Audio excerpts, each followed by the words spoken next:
Welcome to Leadership Talks with your host, Dr. Kate Vawter.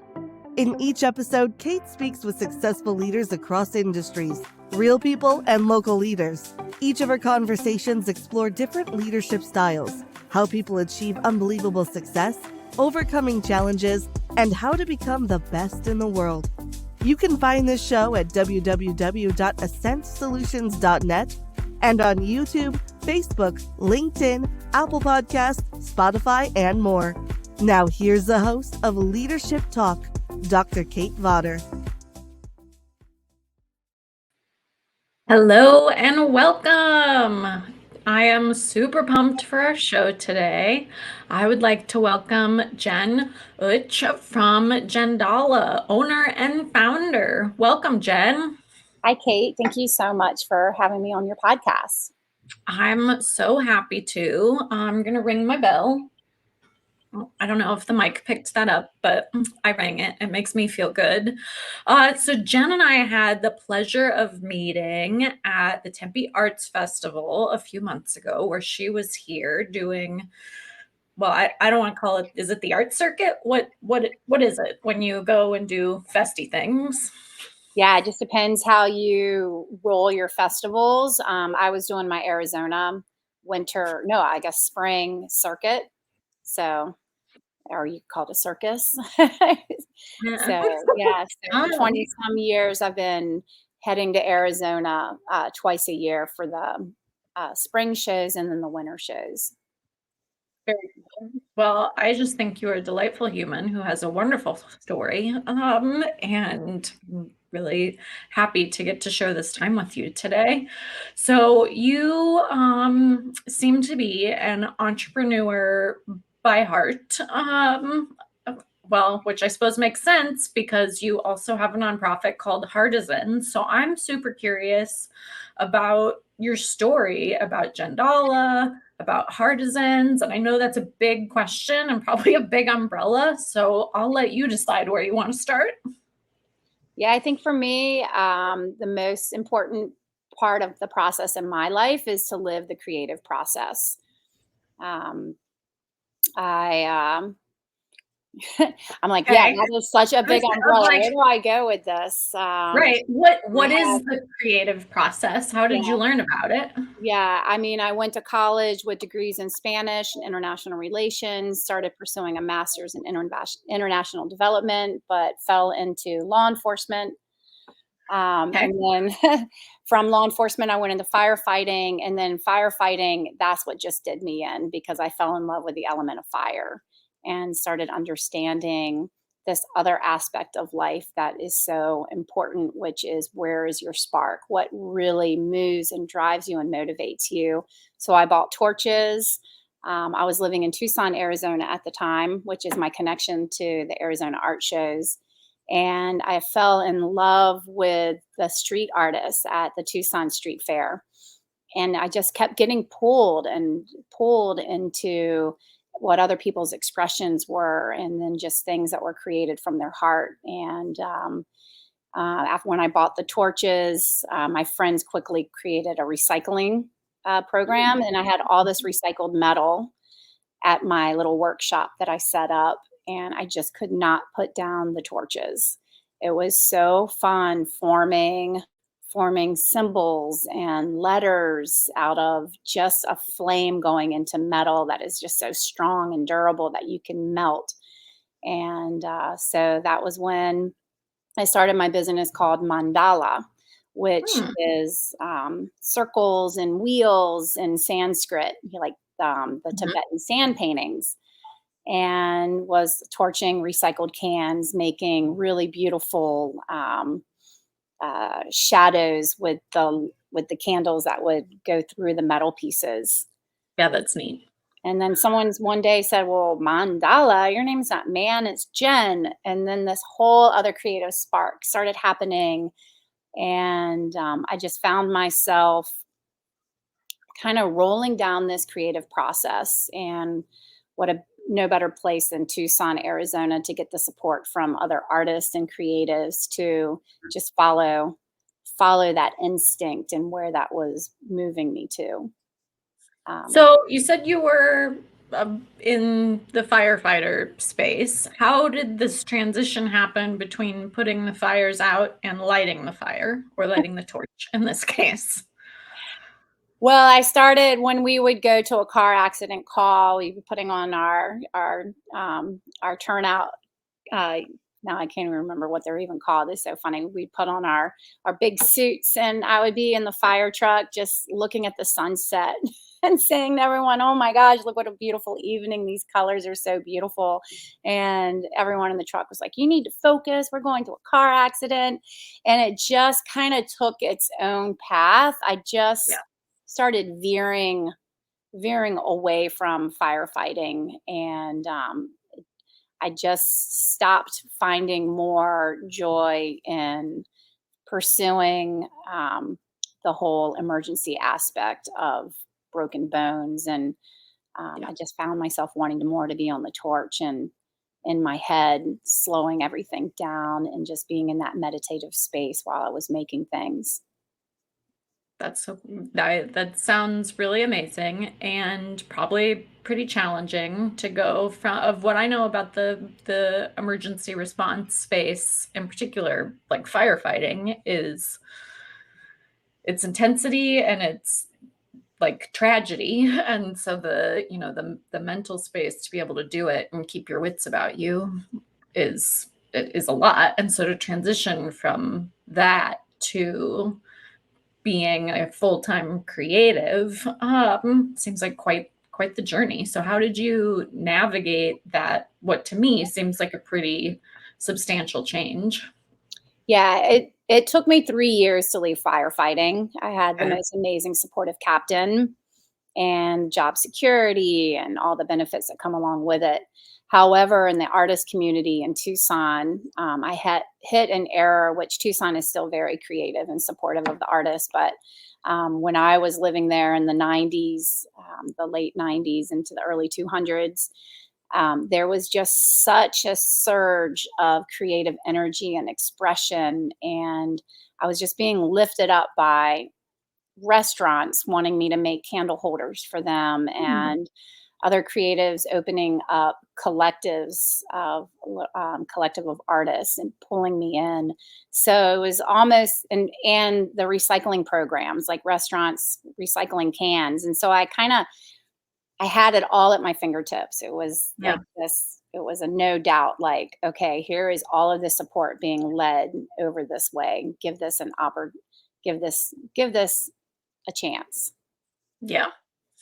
Yeah. So it's, what I'm hearing is that you almost got pulled into the new space of, and you gave yourself the time to be pulled, of like, there wasn't a huge rush. It doesn't sound like you put a time constraint on yourself, that you just let it be and let the journey evolve.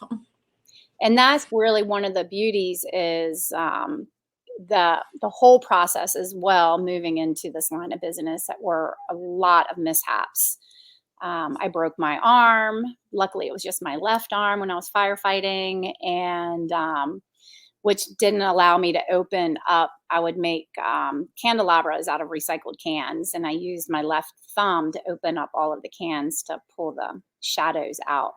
And I couldn't use my left arm, but I had a bunch of recycled flat sheet metal, and I could use my cast to brace my right hand to steady it. And so that is what launched this entire new product line. Well, new, what, 18, 15 years ago, Yeah. when I started putting words into metal and symbols. And then I realized with the words and the symbols that I could mix and match the words to make, so that my customer could make their own pieces from the pieces that I make. And then that added like this whole other surge of creativity and inspiration. Because now it wasn't just me making my product, it was my customers making my products. Um, I'm Gave like, me my heart hope. is all fluttery at the idea of making that jump of like being the creator to helping others Yeah, create. And that's just, it's so yeah, exciting. yeah, So I would love to, like, as I move more into the creative space, and I think for entrepreneurs, like, no matter what our business is, we're creating. So it seems like, have really honed your creative skills. So I'd love to hear more about that process and what, like, if you have a system, what the system is. Because it seems like you've got this really great experience that the rest of us could benefit from learning about. Well, one of the big recognitions is when we have a roadblock and we have, or an injury or an accident or something that we would say is something really negative in our life that really truly is there to help guide us. Like when you're going down the river and there's a dam, how it pushes you out to another side, another angle, that you might not have gone that direction if it weren't for that little bit of a block. So, the reason I realized the pieces could mix and match is because I totaled my car on my drive moving out to Northern California. And I had to head to an art show without my normal booth setup. Sorry, I'm in my industrial area and I couldn't find my headset. So we have some work happening right next door if it's a little noisy. But it's part of life of being able to stay present in the moment with distractions. Yes, And ma'am. setting up my booth, I didn't know how I was going to display my products because I didn't have my setup. And I just started hooking them, all the pieces, I just started hooking them into each other. So instead of selling, and this was before I had bells on my products, I was making ceramic beads for all of my pieces. But at the time I was making the little spirals and putting little ceramic beads on the bottom. And then I noticed, oh, they all hook together. And so then I was selling long strands because people thought that that was just one piece. So I started making larger sales, and having more fun and realizing that I could, make messages with pieces. So I think with the creative process with me is just getting out of my own way when something comes up that I feel like is such a setback, to realize that is just a part of the creative process, which there we always have what we need in the moment, whether we really feel like we have it or not. And sometimes we just have to step back, maybe a couple steps or 10 steps, and just be able to look at the whole picture and take a breath, and also ask to see, like, what am I missing here? What is it that I need to complete this process? And sometimes to complete the process is might be a week or 2 weeks out. Uh, but that's also something that's so beautiful, is in that time frame, there's something else that needs to be added to complete what we're creating. This sounds lovely. So when you say take a step back, take 10 steps back, can you give us an example of what that might look like for you or what you've seen other people do to take a step back? Well, I'm seeing it right now in my life. I haven't been as creative lately as I've been putting the nonprofit together, and kind of digging out a bit of the COVID, rebuilding my wholesale and all of those things. I haven't been allowing myself creative time, and I can feel this inner part of me just getting more, like, just getting a little more edgy, a little bit less motivated. And this morning I took a bunch of steps back to reflect on what is this from? What's happening? And I'm realizing I'm not taking the time to express or to create, that I need to set aside time in my day to specifically create, whether that be playing music or painting, or I love to write, and I haven't been writing in months. So So that's how do it. you like, do you do it in the morning? Do you do it before bed? Is it 5 minutes? Is it 3 hours? What does that look like in a practice that feels healthy for you? Yeah, I find that when I leave my art studio, my big creative art studio, because this I should be creative all day, but I find myself on the computer doing emails and just shoring up the Yeah. business thing.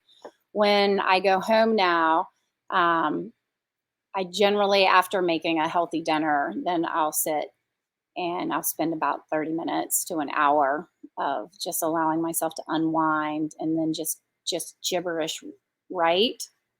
And I just started doing that. Okay. Did you used to do it, or this is a new routine? Yeah, this is a new routine.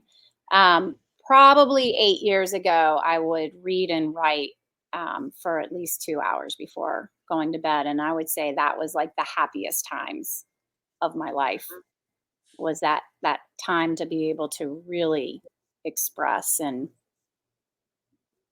create Yeah. create Yeah. from but that source, that that part that just kind of weaves through inside of you, that gives you that motivation and that spark of energy. Mhm. When so the spark of energy idea, I don't I see more in artists and creatives and entrepreneurs, and so for folks who are in a space that isn't that, can you tell us a little about spark of energy and what that means to you and how you found it? Yeah. A lot of it comes from just words, specifically when I'm like, it's just a word. I'm making all of these words that say inspire or love. And so I had to pull it all back and like really realize what it was that I was doing, not just putting a word into a piece of metal, but putting a vibration into a Mhm. piece of metal. So I started learning what the roots of the words were or what they are. And then I started seeing connections with other cultures with the words, how they have such similar meanings. Um, so for the word inspire, it means breathing life into. And Ooh. so when you think of something that gives you inspiration, it's something that you're pulling from all around you, from all source. And then you can connect that in with the word aloha, which means the presence of breath. So, in the aloha spirit is truly the belief that the more exhales of positivity that we send into the world, the sooner we'll arrive to world peace. So, as we're all breathing in inspiration, that what inspires us and moves us, and you can feel it by this, just this like extra dose of energy, that of excitement that you get, which can be a little confusing sometimes because excitement has the same vibration as fear. Mhm.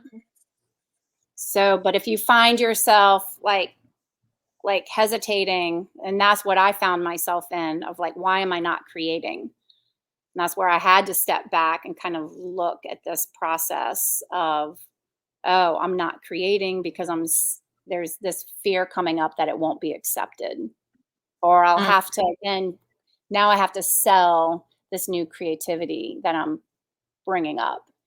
And I'm realizing that I don't need to sell any of my creativity. I just need to be in the creativity and enjoy that process part. That I'm nodding, so I'm like, "Uh-huh, yeah, mhm." Yeah. It's such a big umbrella of conversation. I'm like, oh my goodness. Like, Well, and I think the fear is really real and something that everyone experiences and not many people talk about. Of I have fear in my business and my podcast, in creating and sharing. Like there's, I tend to show up confidently, but that doesn't mean there's not fear. And I just had a really great conversation with a friend and colleague a couple weeks ago about it's like, yeah, like this isn't easy. And she's like, oh, I never would have known. I'm like, well, let the record show, not easy, doing it anyways. So I'm curious about like you are aware or self-aware of the feeling of fear. How do you work through it? yeah. Well, I've just spent 3 years battling stage 4 ovarian cancer, and it's trying to come up. My tumor count numbers have been trying to come up, which a recent test just shows I'm trending back down, which is amazing. But my doctor has me on an oral chemo, so luckily no infusions. But it's this fear. I'm in Northern California where we experience a lot of wildfires. And until you felt a storm or a fire like coming after you, it's just a very unsettling experience where you can't be home. It's not safe in your home. And um, just not having an environment that you can settle into. And so when you're fighting something as cancer or some genetic disease, it's like a fire within yourself. So it's like on the edge, there's this fear that really needs to be addressed, because I have definitely gone down that space a number of times, especially when it came back for a second fight, realizing, well, gosh, all my positivity, that didn't keep it away, and my healthy eating, that didn't keep it away. Um, and it's a full-time job. So financially, like focusing on the business and then the health, there's been a lot of that security, that fear in my security that has been coming up.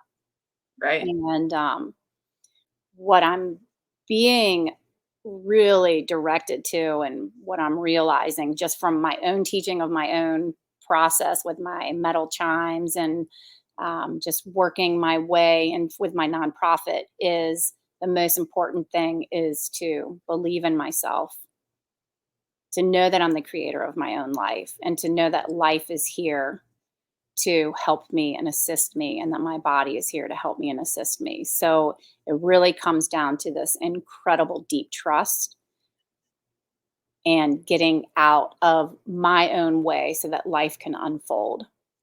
And when I can realign myself and go back into gratitude. So aloha is the presence of breath. Mahalo is the gratitude for the presence of breath. So mahalo is taking us down to the rawness of the essence of just being alive, and having the amazing wonder of being able to take in the breath, and having that gratitude, regardless of you're in a concentration camp, or like, how do we peel that all the way down to that point and staying in gratitude? Because once we align with the gratitude from source, from the universe, then we can trust that everything is unfolding in perfect timing. And thank you, Cancer, for really getting me to slow down and to acknowledging that that's what it all really truly boils down to. I know that you like to go by Jen Dalla. Also, you're very Zen Dalla. You just have this wonderful spirit and energy. I'm like, she's so zen. Where did you learn about this way of thinking and being? Like, what was your journey to exploring that and moving into a space of gratitude? Yeah, as a child, there was some family trauma happening. And so I would draw to express my feelings. And I saw that as a child. I would imagine my way into a healthier future me. Or I would use the drawings to express to my parents things that were going on internally. So I knew that creativity was a way for me to move through some really uncomfortable, traumatic, complex feelings of fear that I needed. So I think as a young kid, I would go out early in the morning, starting at age 3, and I would go outside and sing and swing on the hammock.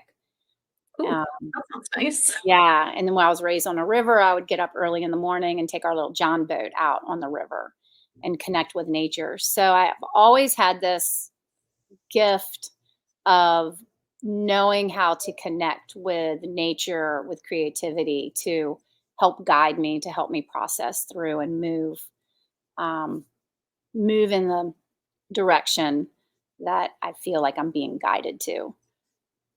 And so, with that and with the imagination, sometimes I have to curtail it, because sometimes I find myself escaping from the Mhm. present moment of what is now through the imagination. So I'm learning how to use my imagination, but to stay in the present moment, to not escape into the future, but to stay present with the imagination. And what I'm realizing it all boils down to is vibration. So if I can hold an imagination for how I want my life to look like in the future, but to not just hope it's there and like be frustrated that I'm not there, but that I can imagine it and see it, and I'm upset that I'm not there. That upsetness is what's keeping me back from actually creating the unraveling of that vibration that you so want to experience and feel, of joy and happy, um, senior and content. Talk to me a bit more about this idea of vibration. Is it of like when I think of the word vibration, I think of sound waves, I think of act like ocean waves. So what is it that you mean by vibration?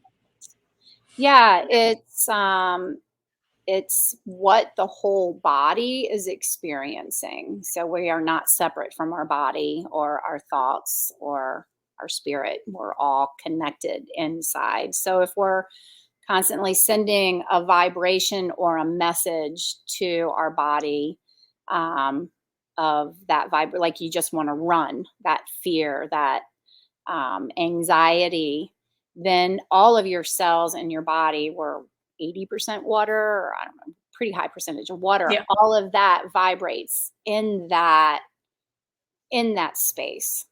So if we can reframe that and put yourself in a space, however we do that, through reading a book or through painting, through listening to music, through sound healing, through movement, through rolling down a hill, and just shift the energy so that you can now then align with something that's healthier for your body. So it'd be like drinking really healthy, pure, high pH water than drinking toxined, fluoride, chlorine filled tap water. Okay. Like giving yourself the best running. And Yeah. then that gives yourself an ability to then align with that true ability to heal yourself from inside, is then aligning yourself with your true north, your gratitude. That's why they say love is the biggest power on the planet, because that aligns you with the gratitude of the source of who we are and where we come from. It's hitting right here. And for the folks who are listening, I'm holding my heart because it's hitting me in the heart in the best way. I think let's take a brief pause and hear from our sponsor, and then when we come back, I'm going to ask about that banner behind you. Leadership Talks is proudly sponsored by Ascent Solutions, where we believe people are the best investment. Do you manage a team or own your own business? Research shows that when employees feel invested in and feel a sense of connection with the people they work with, they are more productive and more likely to stay with their current employer. At Ascent Solutions, we offer services including leadership coaching, professional development workshops, and brand development consulting, all of which are available in person or online. It is always the right time to invest in yourself and in your team. Visit us at ascentsolutions.net to schedule a complimentary consultation today. Welcome back. So in the video view, I can see this beautiful banner behind Jandala. It says Land of Jandala, believe in diversity. So tell me about the banner. Oh my gosh, I made that so long ago. Those are all my beloved animals. There's Jesse Dog in the middle. I had him for 16 years and he was such a gift. And then Patchouli Cat, who was our matriarch here in the art studio for 10 years. And I just buried her last week, which has been so sad. And she's also kind of the queen matriarch of Gunner, the little white dog who is sitting over. He is here on the desk sitting with me. He is now becoming a little bit unruly because he knows she's not here. And then that's Scooter the owl, who came to me in a dream. That started all of with my nonprofit. I have children's programs that I anchor in the land of Jandala. So when all of my products are hand torched, all of the original designs now, everything you see behind me is all it's all production. It's all laser cut and powder coated. But my hand cut pieces, which I did for 8 years, and then I do those for my original designs. But I would hand cut dragonflies and hummingbirds over and over and over again. And so that I wouldn't get bored making them, because production can kind of get pretty monotonous.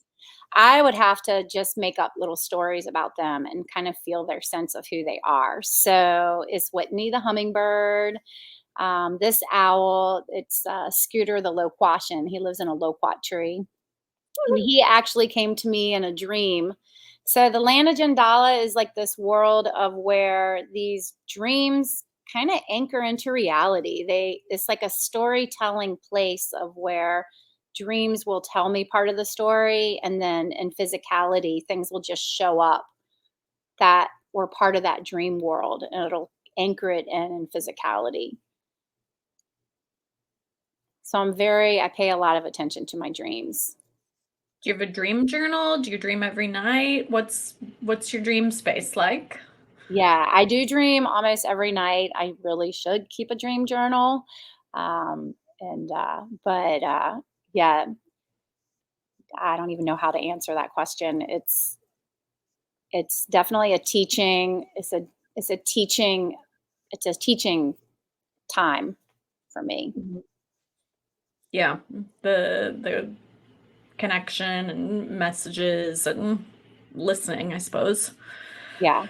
So talk about this. It's your banner also says believe in diversity. What does that mean to you?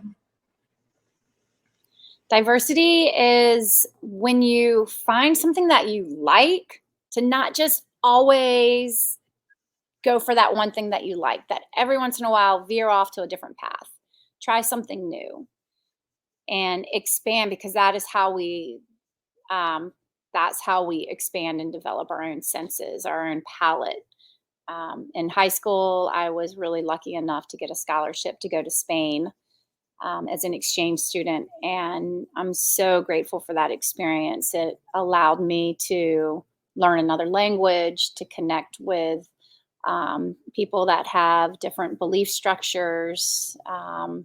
Just brought me out of what I thought to be true for me, to realize, oh, there's a whole other me underneath of this, that these are beliefs and structures that are created in my space, and my parents and my teachers and church and religion, that there's so much more out there. Absolutely. Yeah. That sounds like a really amazing experience. And yes, I will also sing the praises of travel. And there's some quote about like there's no better teacher than travel. And yep. I want to say being around other people and other places is I almost always walk away with this feeling that people are good. Of like, no matter where you are in the world, when you need something, somebody will show up and that need will be met because people are good. We're wired that way. You mentioned your nonprofit. Can you share a little about what that is and where it's headed? Yeah. So the nonprofit is kind of my passion project. I just keep getting pulled into creating a platform, a safe space for kids to be able to express, that's anchored in values.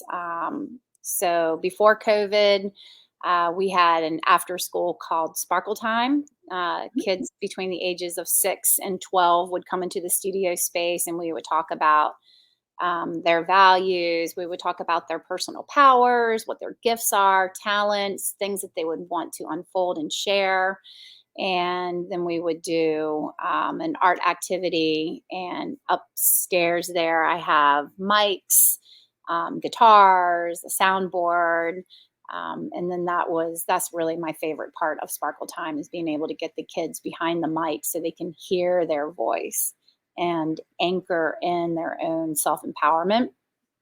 So the nonprofit, unbelievably, the word Artisans was not taken online, because I just kept feeling, I mean, it's all from the heart. It's the most powerful space. And we're all artists. We're all creating our own life. But we're all citizens of this world, all beings, all citizens. So Artisans just kind of rang through my head one day, and it was available. And then it just all, here's the little logo. Where's my Oh, super cute. Artisans? Yeah. So really what the mission statement is, inspiring kids to take the center stage of their own lives. And so for me, I feel like that's really what my gift is inspiring the creative process, but with a real of such a childlike imagination. Like when the dreams come into me, I have the fairies come, and I have, flying horses, and, it's always just such a fun land of bright colors and safety that I've been taking that imagination and anchoring it into the space here for kids to be able to experience the same thing. That is amazing. And I would also like to have dreams with rainbows and flying horses. That sounds really lovely. That's much better than the dream I had last night. Yeah. Yeah, I do have those dreams too. Yeah. Yeah, yeah, it is what it is. So Sparkle Time sounds super fun, and I want to come visit and also do Sparkle Time. That sounds so cool. How long has Artisans been around? So I founded it in 2019. Okay. It took a little while to get the legs rolling because we just kept having wildfire after wildfire, causing a lot of problems in our community. Yeah. Um, and um, and then I've published my second children's book, which is Wow. this one's my baby. I'm really excited to get this one, Shining with Resilience. and it's on Maria an the owl. Laquotian? Is that how you say it? All right. I know I had to pick the hardest word, but it's a Build loquat. resilience. Yeah, it's an owl that lives in a loquat tree, and she had to flee her tree with her family from our Kincaid fire that happened in 2020 or 2017. And I published that book just 2 weeks after my first chemo infusion, stage 4 ovarian cancer. So it's been a bit of a journey. But this book has been just a reminder to me this is my favorite page. That's beautiful. There is rebuilding and healing to do. I now know it will all be okay. I fly ahead with lots of hope. And she's so beautiful flying. Yeah.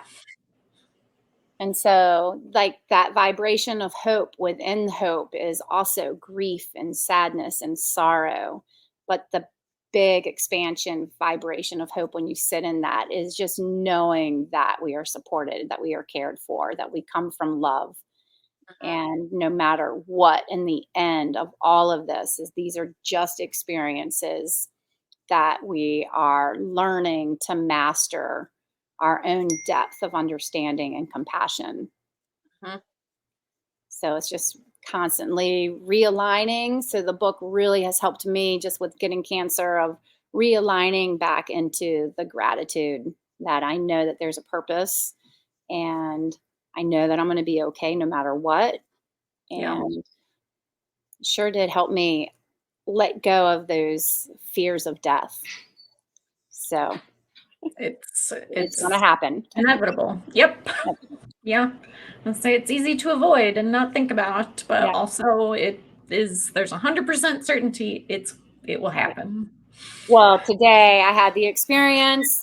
We have a farmer's market happening right now in our little town. So I was at the farmer's market earlier this morning and noticed a bunch of dog poop on my chair.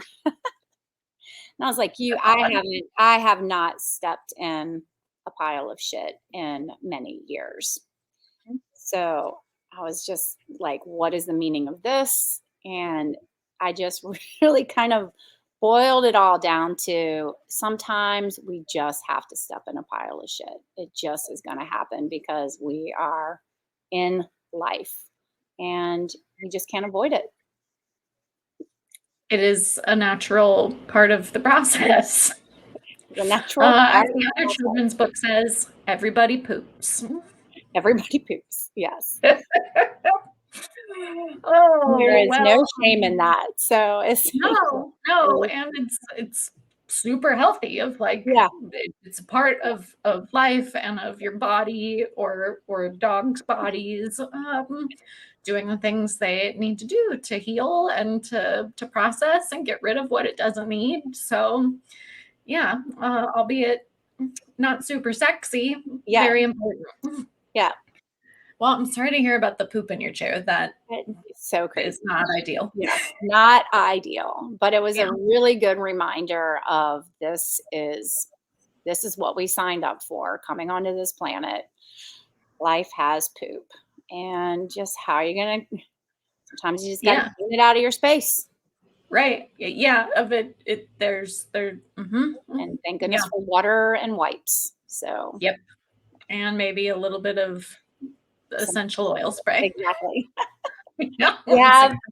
We have tools.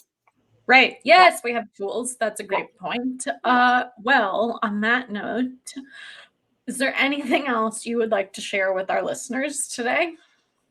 I just thank all of you for being here and signing up for being on this planet.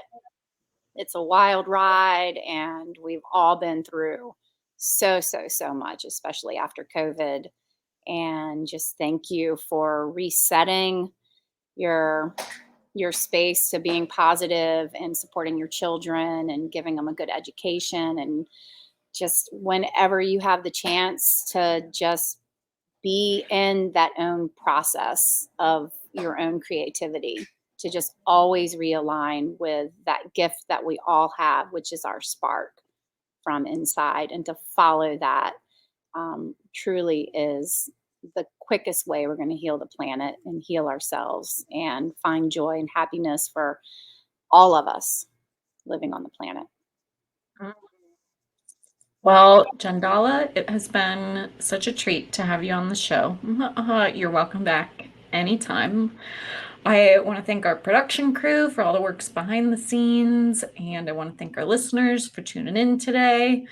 Jen, you are a wonderful human, and I'm so glad that our paths have crossed. To our listeners, thank you.